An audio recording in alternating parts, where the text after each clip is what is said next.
시류에 휩쓸리지 않고 굳건히 서 있는 삶이라는 제목으로 은혜를 함께 나누도록 하겠습니다.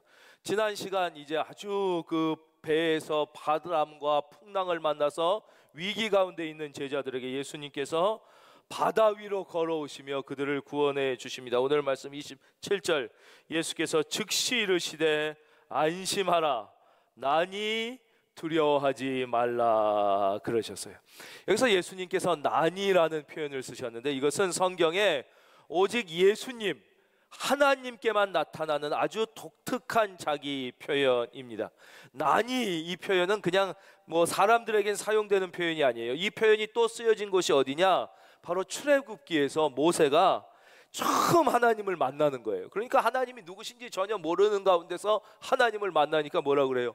아니, 당신은 누구십니까? 이렇게 물어볼 때 하나님께서 내가 누구인지를 말씀하시며 나는 스스로 있는 자니라 하실 때, 바로 그때 표현한 나는 누구냐? 바로 그 난이라는 표현은 하나님께서 자기를 보여주실 때의 표현이, 이 표현이 또 요한복음에 많이 나타납니다. 요한복음에 보면 예수님이 누구신가를 우리에게 설명해 주시면서 나는 선한 목자다, 나는 양의 문이다, 나는 포도나무요 너희는 가지다, 이렇게 설명해 주실 때 바로 그때 쓰시는 표현, 그게 바로 이 나니라는 아주 독특한 하나님만의 표현, 예수님만의 표현이에요. 즉 예수님께서 오셔서 뭐라고 말씀하시냐?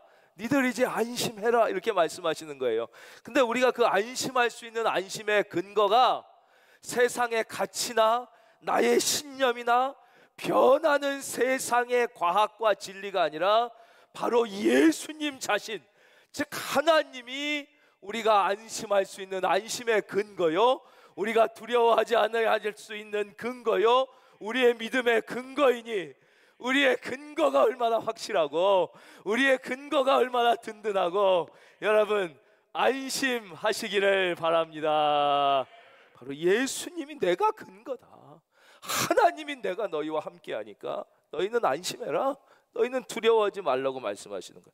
우리가 아무 능력 없는 사람이 말로야 위로해서 안심하라 그러고 내가 두려워하지 말라고 그래도 문제는 그 사람이 능력이 없잖아요.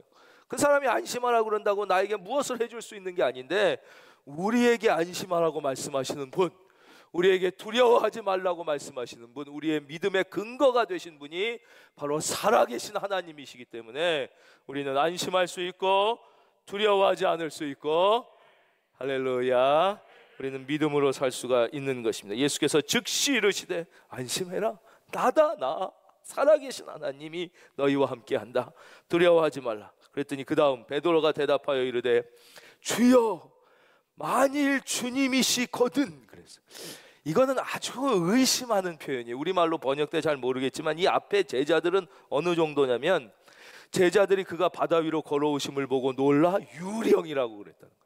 예수님이 자기들 구원해 주시기 위하여 그 밤 사경에 무리를 걸어오셨는데 보고 저럴 리가 없어, 예수님이 어떻게 올 수가 있나, 저건 귀신이야, 유령이야. 그래. 우리 같았으면 상당히 서운했을 거예요. 그렇죠? 우리가 누굴 진짜 도와주려고 이렇게 왔는데 귀신이야 막 이러면은 얼마나 섭섭하게.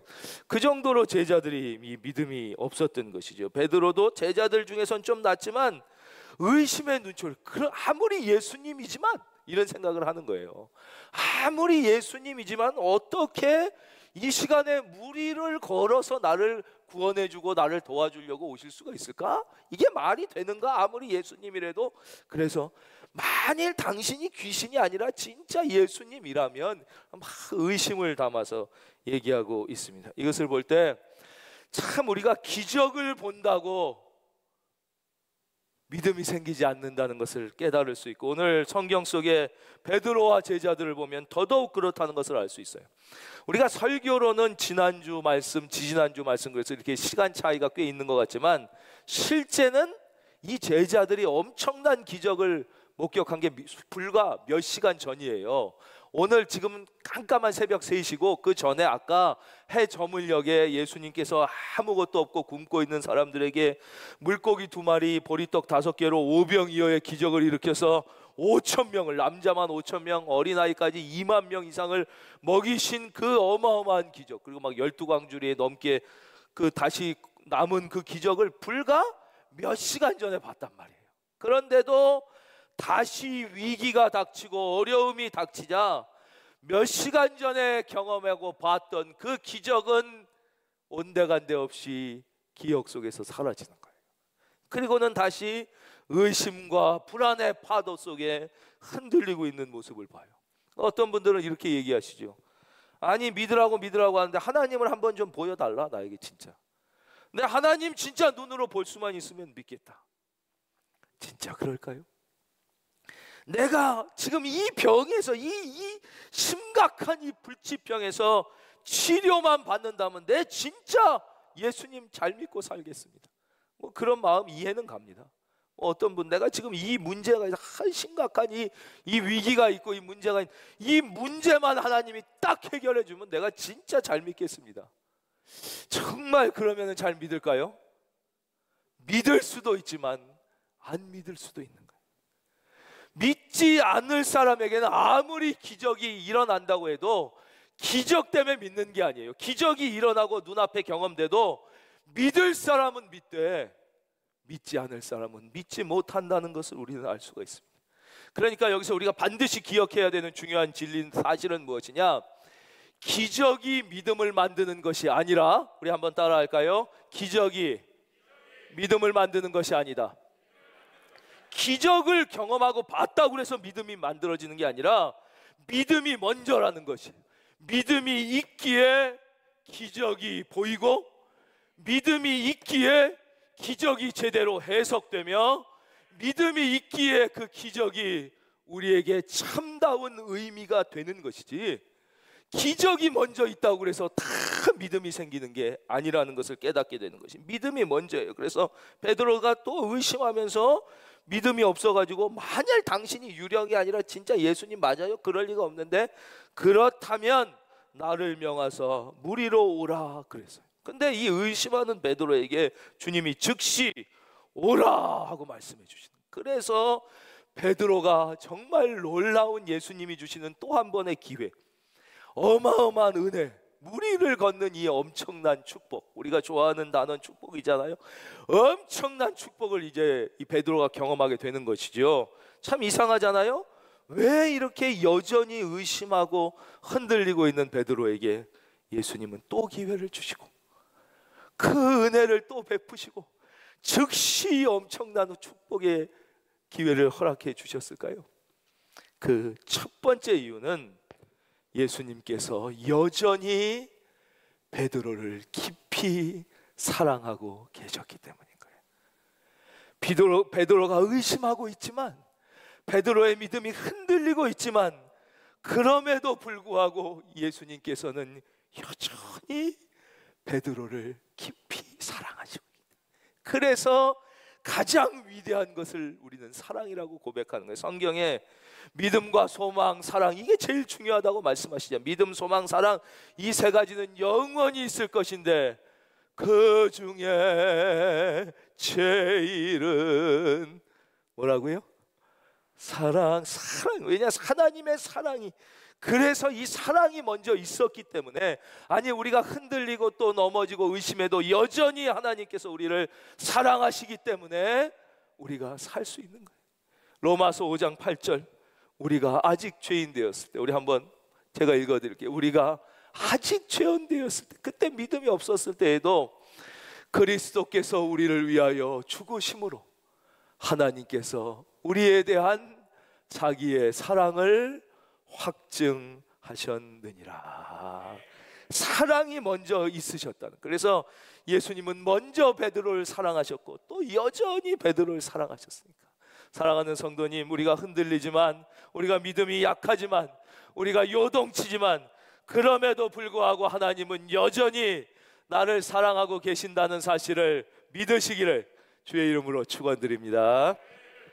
두 번째, 예수님은 베드로에게 참 믿음.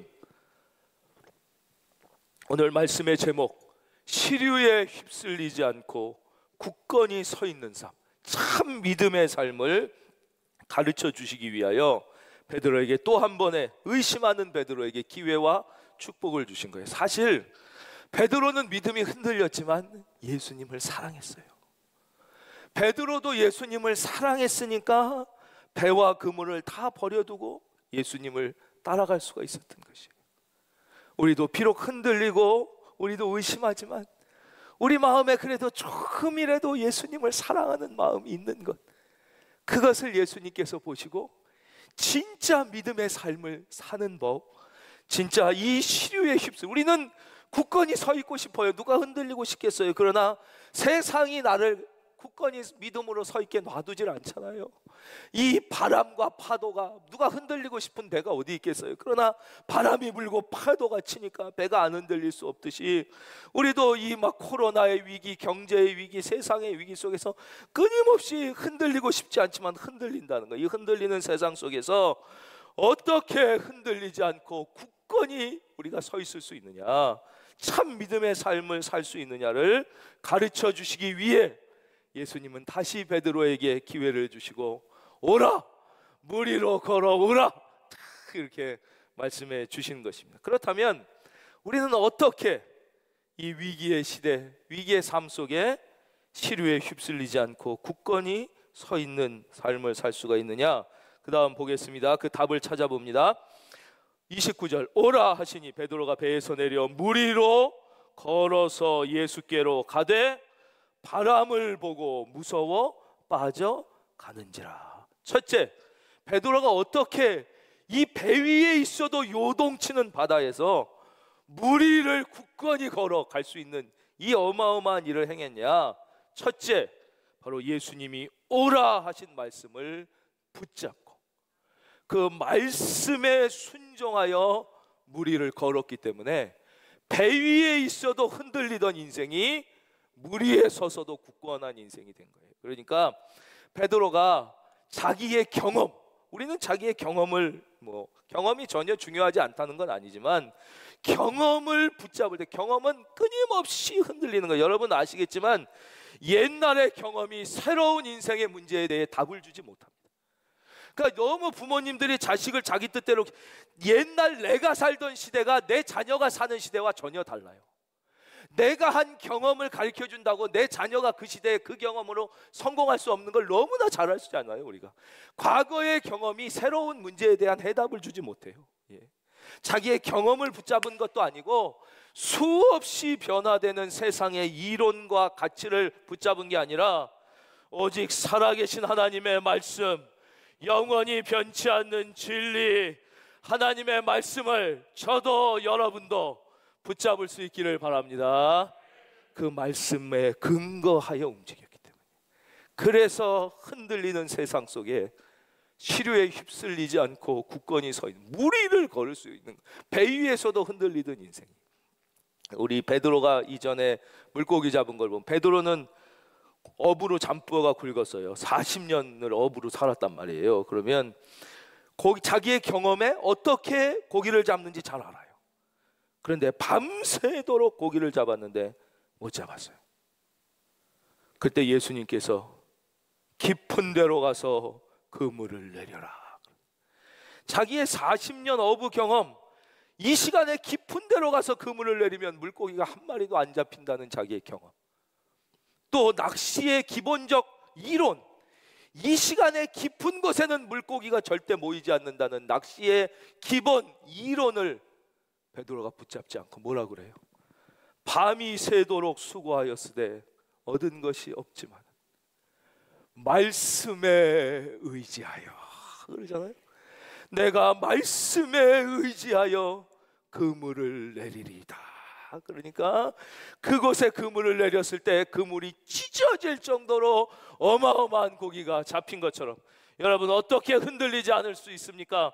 어떻게 잘 살 수 있습니까? 영원히 변치 않는 하나님의 말씀, 살아계신 예수님의 말씀을 붙잡고 순종하시기를 예수님의 이름으로 축원합니다. 두 번째, 바로 베드로가 물 위를 걸을 수 있었던 이 축복은 베드로가 예수님만 바라봤기 때문에. 30절에 그 답이 나와요. 바람을 보고 무서워 빠져가는지라. 바람, 환경과 조건을 봤을 땐 베드로가 흔들린 정도가 아니에요. 그냥 물에 빠져 죽게 되는 거예요. 그전엔 베드로가, 바람이 물론 불지요, 파도가 치죠. 우리가 환경을 완전히 무시하고 살 수 없다는 것을 저도 잘 압니다. 조건을 무시하고 살기 너무 어려워. 환경과 조건에 영향을 안 받을 수는 없어요. 우리가 환경과 조건에 영향을 받고, 환경과 조건이 우리의 삶에 엄청난 힘을 가지고 있는 것도 사실이에요. 그러나 그렇다고 해서 우리가 환경을 바라보고 조건에만 많이 생각하면 우리는 흔들리며 무너지는 거예요. 바로 베드로가 어떻게 걸을 수 있었느냐? 그 나쁜 환경과 조건 속에서도 바람과 파도를 보지 않고 예수님만 바라본 것이죠. 예수님께 생각을 집중한 것이죠. 자기의 생각을 세상의 환경과 조건과 근심과 염려에 집중한 것이 아니라 예수님께 시선을 집중하고 예수님께 생각을 집중하는 거예요. 오늘 우리가 부른 찬양, 주만 바라볼, 우리 이 찬양 부를 때 은혜를 많이 받으시지 않습니까? 진짜 그 찬양처럼 베드로가 주님을 바라보는 것이죠. 환경과 조건이 여전히 힘들어, 근심과 염려가 어려움이 여전히 있지만 그럼에도 불구하고 근심보다 크신, 문제보다 크신, 환경보다 크신 예수님을 믿으시면 아멘. 더 크신 예수님을 바라보기 위하여 노력을 한 것이죠. 그때 그는 무리를 걸을 수 있어요. 우리도 많은 성도님들이 이 예배 드리실 때는 참 예수님을 바라보려고 노력을 하시고 참 바라보시려고 막 해요. 수많은 근심, 염려, 환경과 조건, 어려운 게 있지만 다 주님 앞에 다 내려놓고 다 풀어놓고 주님을 딱 바라보고 용기와 힘을. 근데 문제는 예배가 끝나면 다시 다 그 근심과 염려를 다시 다 싸가지고 또 한 보따리 이고 다시 밖으로 나가서 일주일 사니까 우리가 문제가 있는 거예요. 그래서 오늘 이 시간에도 예수님을 바라보고 계신 여러분, 절대 예배가 끝나도 그 근심과 걱정의 보따리를 다시 챙기지 말고 예수님 손만 붙잡고 예수님만 생각하며 다시 나갈 수 있기를 주의 이름으로 축원드립니다.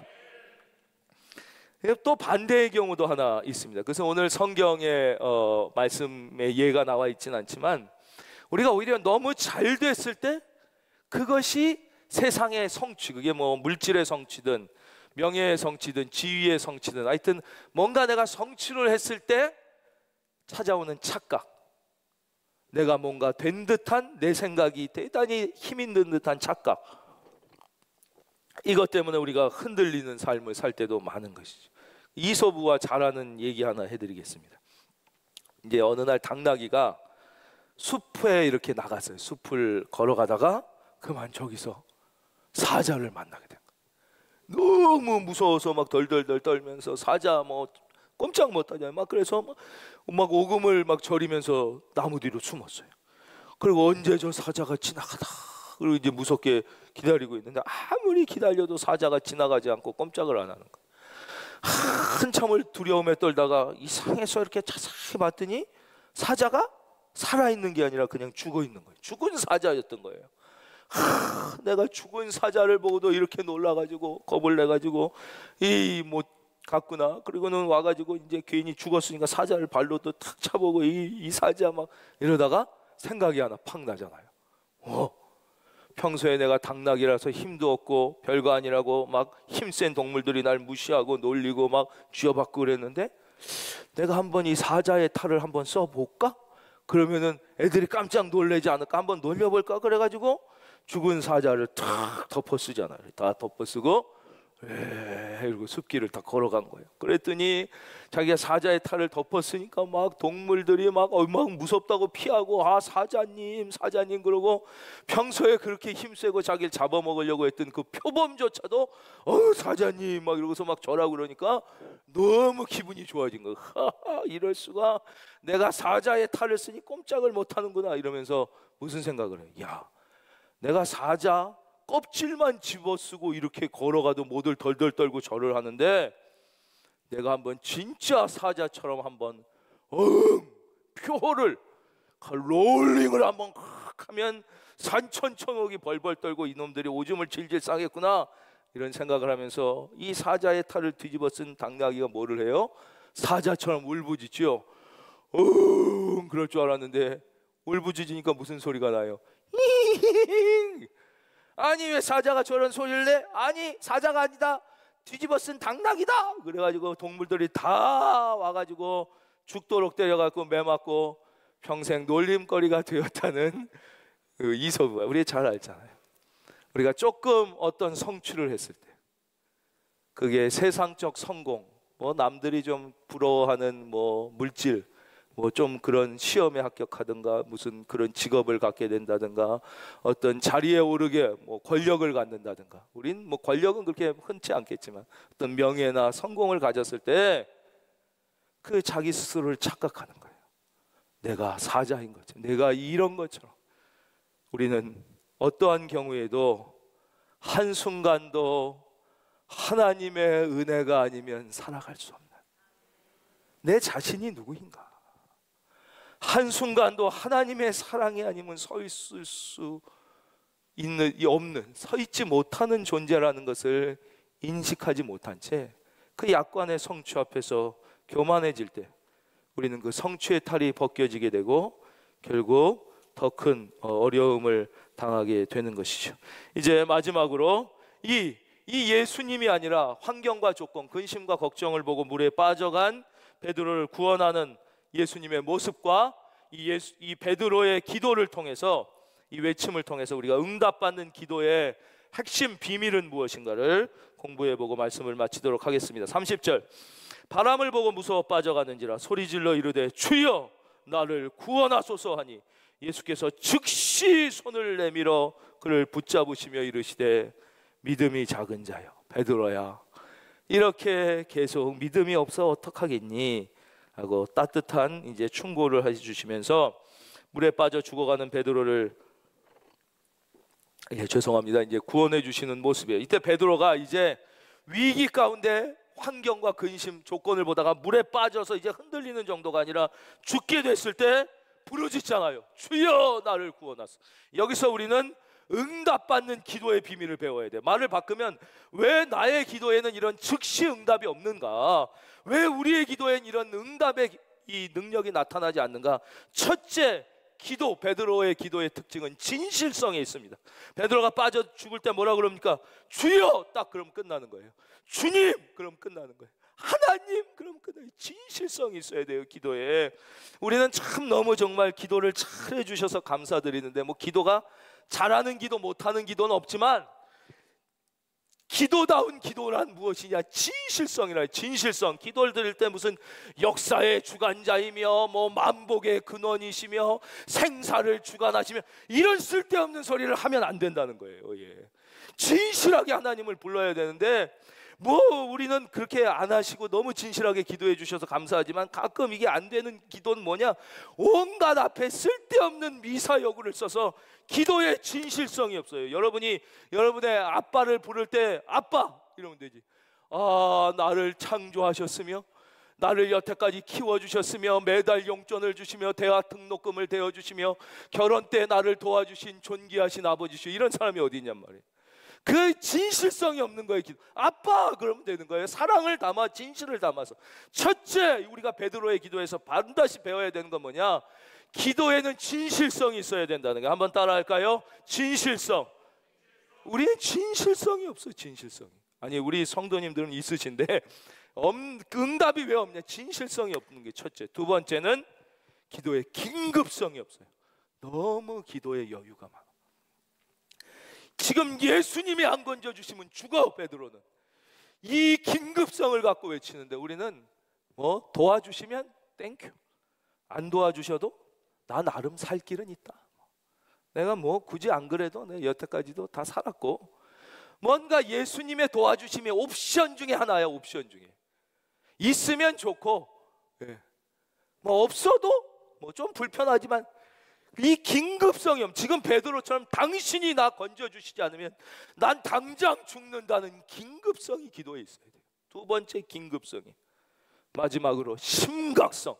이건 뭐 긴급성과 똑같은 것이에요. 지금 그 보통 상황이 심각한 상황이 심각한 상황. 그대로 죽어가는 이 심각한 상황. 이 베드로의 즉시 응답받은 기도의 능력의 비밀은 무엇이냐? 첫째 진실성.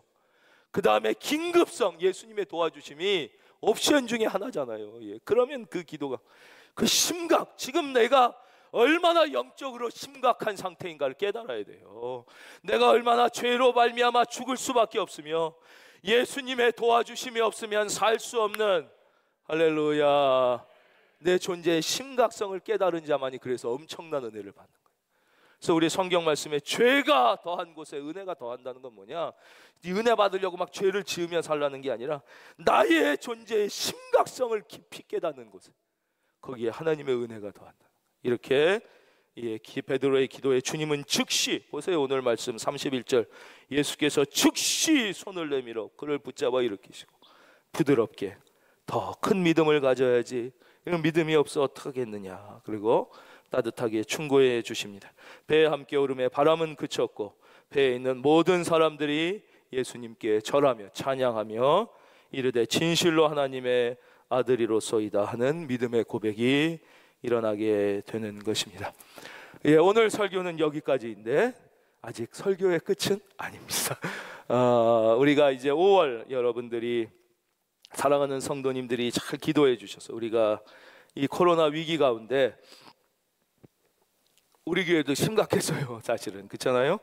그렇지만 우리보다 훨씬 어려운 분들이 많은데, 우리가 많은 교회는 못 교회도 100교회만, 우리가 100교회는 함께 도울 수 있으면 좋겠다 이렇게 기도드려서 100교회를 우리가 그걸 이제 개척교회라고도 그러고요, 미자립교회라고도 그러고, 또 다른 말로 자립대상교회라는 표현도 씁니다. 개척교회를 100군데 월세를 기본 3달간 이렇게 도와드리려고 했어요. 우리 성도님들이 너무 잘해 주셨고, 또 전에도 말씀드렸지만 수백 교회가 지원하셔서 그 지역별로 이렇게 100교회 선정 안 된 곳은 많이는 못 돕고, 우리가 한 회만 걸쳐서 이렇게 조금 선교 지원금을 보내드리고 그랬어요. 정말 많은 성도님들이 기도해 주시고, 어느 분은 많지 않은 돈이지만 제가 이번에 하나님의 일에 너무 감동해서 이번 퇴직금으로 받은 전액을 이 일에 사용하기 위하여 드리겠습니다. 그래서 퇴직금 전액을 드린 분도 계셨고, 비록 많지는 않지만 저는 어떻게든지 살 수 있을 것 같아서 이번 한 달, 생활비가 아니라 한 달 봉급 전체를 저는 또 드린 분도 계시고, 또 이번 코로나 어차피 신혼여행 다 해외 못 가는데 제가 이것을 어디에 쓰는 게 하나님 제일 기뻐하실까, 그래서 저희 신혼부부 신혼여행 가기로 준비했던 금액을 하나님께 드림. 이 외에도 너무너무 많은 우리 성도님들이 애써 주셨습니다. 그래서 처음에 이제 선정됐을 때 몇 군데를 좀 소개해 드렸는데, 이제는 이제 이제 이번에 두 번째 또 지원해 드려야 되는데, 첫째 지원을 받고 보내셨던 편지 가운데서도 조금 일부만 우리 성도님들이 또 원하시는 분들도 계시고 또 궁금해하셔서 말씀드리겠습니다. 이 교회는 저 지방에 있는 광주에 있는 교회인데요, 영령교회. 목사님, 저희처럼 작고 연약한 교회를 따뜻한 가슴으로 돌아봐 주시니 어떻게 감사를 드려야 할지 말문이 막힙니다. 큰은혜 교회 성도님들 덕분에 5월 월세를 무사히 지불하였습니다. 저희의 기도를 들으시고 응답하시는 주님께 찬양과 영광을 올립니다. 사랑의 나눔과 섬김에 감동되어 새 힘이 솟고 용기가 납니다. 마음을 다하고 목숨을 다하고 힘을 다하고 뜻을 다해 하나님을 사랑하는 교회, 또한 이웃을 자신같이 사랑하는 영령교회가 되겠습니다. 또 한 교회는 우리 교회 근처에 있는 작은 관악구에 있는 영령성교회입니다. 일면식도 없는 저희 교회에 이런 큰 도움을 주셔서 감사드립니다. 여긴 선정 안 된 교회였는데 어제 저녁에 알게 되었습니다. 어떻게 이런 일이 있을 수 있는가 생각했습니다. 그것은 오직 예수님의 사랑이었고 그리스도의 이름 때문이었습니다. 에녹처럼 주님과 친밀한 관계를 가지고 사시는 큰은혜교회 성도님들과 중직자분들께 다시 한번 깊은 감사의 말씀을 드립니다. 중국교회 한번 말씀드린 적이 있죠. 인천 영령교회, 여기는 선정됐어요. 인천에 있는 교회. 후원금을 이번 주 보내주신 것을 드디어 확인했습니다. 이렇게 빨리 보내주실 줄은 몰랐습니다. 이에 인천 영령교회를 대표하여 감사의 말씀을 전합니다. 저희 교회는 중국인 스스로가 세운 교회였고 한국에 있는 중국인들을 섬기는 교회였습니다. 북경에서 매월 후원금을 보내왔는데 코로나로 인해 교회가 어려워진 데다 중국 정부의 박해로 인해 교회가 산산조각나게 되었습니다. 계속 편지는 아주 길게 보내주셨어요. 어려움이란 말로 표현할 수 없는데 큰 은혜 교회에서 담비 같은 도움을 주셔서 살아나게 됐습니다. 예수 그리스도의 복음이 중국 땅과 한국에 있는 중국인들에게 끊임없이 흘러갈 수 있도록 기도 부탁드립니다.